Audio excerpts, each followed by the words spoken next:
Guna pemerataan pembangunan jalan di lingkungan desa, pemerintah Desa Cihideng Udik, Kecamatan Ciampea, Kabupaten Bogor, melakukan pengaspalan jalan yang dipusatkan di 5 titik di wilayahnya. Pengaspalan jalan di 5 RT di Kampung Cinangneng tahun ini direalisasikan oleh Pemdes Cihideng Udik dengan menggunakan dana desa.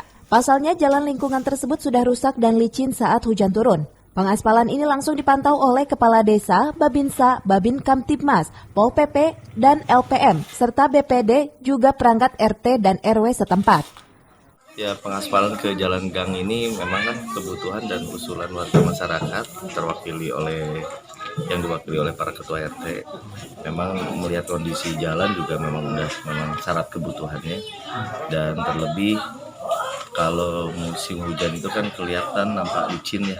Khawatir masyarakat juga tidak maksimal memanfaatkan jalan gang lalu lintas warga. Bahwa pembangunan jalan lingkungan ini sangat diperlukan, walaupun tadi kata Pak Kades, di masa pandemi tetap pembangunan jalan lingkungan harus kita laksanakan, dan memang itu sudah dianggarkan dalam dana desa di luar dari peruntukan dana COVID.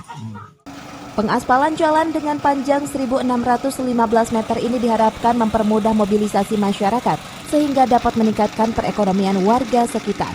Dari Ciampea, Kabupaten Bogor, Iman Abdurrahman melaporkan.